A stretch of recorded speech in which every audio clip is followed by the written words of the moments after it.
The Muso Philippines is the #1 online sales volume in the Philippine market, to. So, check na check siya. And lagi ko siya nakikita sa Facebook, no?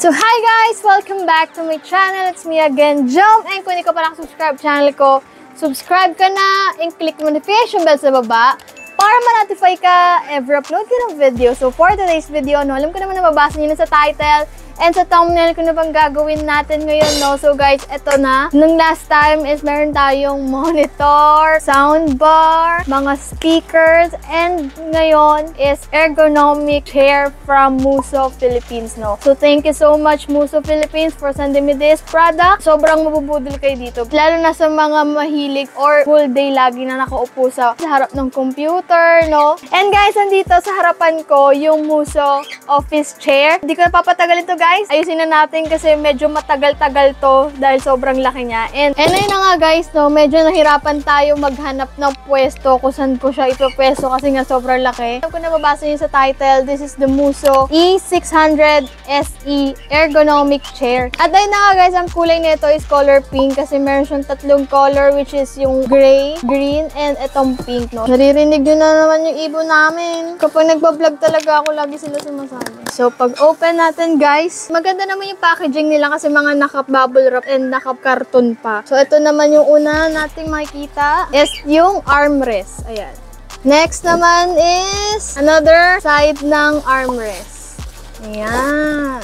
Hinanap ko yung manual niya dito pero wala pa akong nakikitang manual, no. Medyo mabibigat yung ibang part dito, no. Yeah. So, ito. I don't know what's this.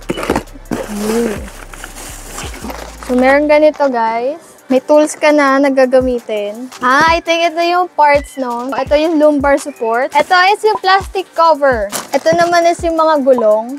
And ito is yung the gas sleeve. Ito medyo mabigat siya, guys. Ito na yung mechanism na tinatawag, no? So, ito yung pang-angat.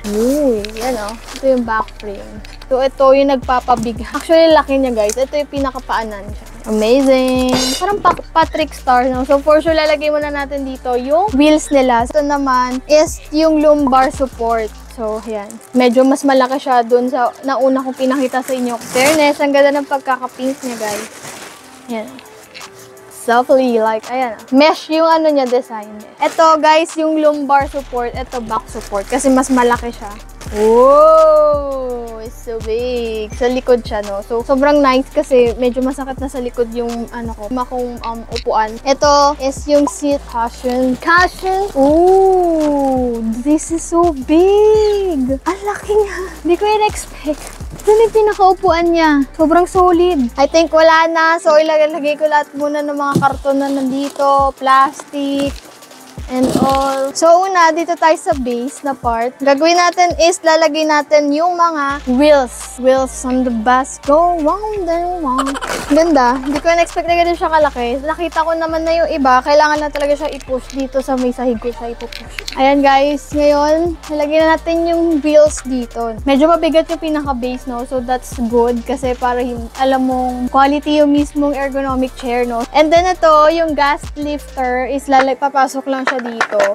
So, set aside muna natin to. So, guys, dito na tayo sa pinaka-neck. Itong nasa likuran na. Ayan. So, sabi dito sa video is kailangan lang natin siyang ipasok dito sa part na to, which is ito.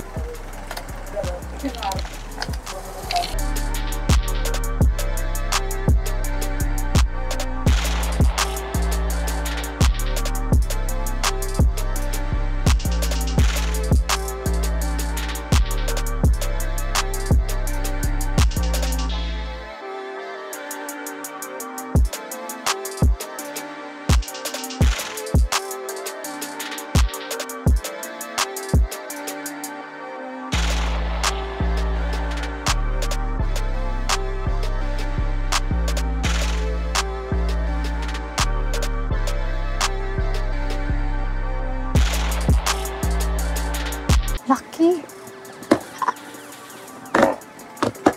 Pero ito, ilalagay lang natin to dito sa may headrest. Una, upo. Yan. Oh my God. Nice. Yun lang nga, kailangan ko siya lagyan ng punda. Kasi dahil nga siya pink, no? So, alam ko, ano to, prone to sa dumi talaga as in. Pero so far, so good. Malaki pala siya, guys. Hindi ko na-expect. Is this nice?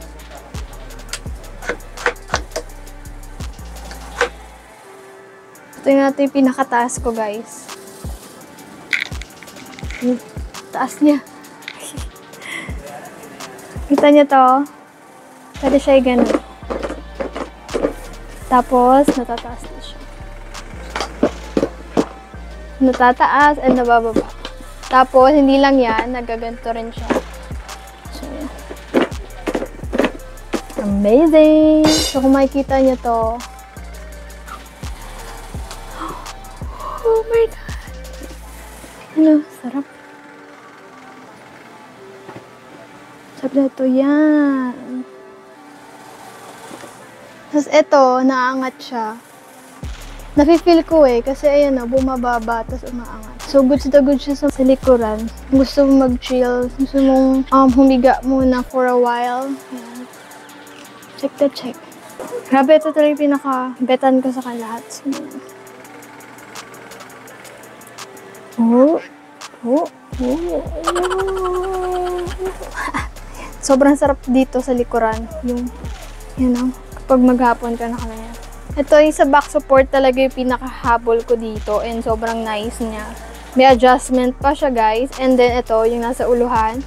Lahat. And maganda, guys, kasi mesh din yung design. So, hindi ganun kainit. Makakaramdam ka pa rin ng lamig. So, sa mga magtatanong, guys, kayang-kaya hanggang 200 kilograms itong upuan, no? So, guys, ito ang Muso E600 SE ergonomic chair. Sa mga magtatanong, guys, kung magkano to, this is first 11,000. And lalagay ko sa description box yung link, no, kung saan nyo siya pwedeng ma-purchase. And thank you so much again, Muso Philippines, for sending me this product. Sobrang useful niya. Sobrang mas advisable ko talaga yung ergonomic kaysa sa mga gaming chair, no? So, kanya-kanya naman siyang preference, no? Yung gamit ko before is office chair siya, no? Kung na-convince ko kayo dito sa Muso Philippines, nandiyan sa description box ko yung pinaka-link niya, guys, no? And marami kayong pwedeng pagpilian. Hindi lang naman pang ergonomic chair yung binebenta nila. Meron ding gaming chair. Lalo na sa mga work from home dyan, tas laging nasa harap ng computer, no? Lesson talaga yung ngalay sa inyo, no? And ayun na nga, guys. I hope you like this video. Give me thumbs up kung nagusto tong video to. And comment down below if you have future requests or suggestions paano gusto mo panood sa channel ko. And yeah, again, thank you so much, Muso Philippines, for sending me this ergonomic chair, no? Sobrang useful. And guys, huwag niyo kalimutan nga pala mag-subscribe sa channel ko. So, kung hindi ka pa nakasubscribe sa channel ko, i-click mo na yung notification bell and yung subscribe button dyan sa baba para sa ganoon ma-road to 36,000 subscribers na tayo, no? And see you on my next video. Bye!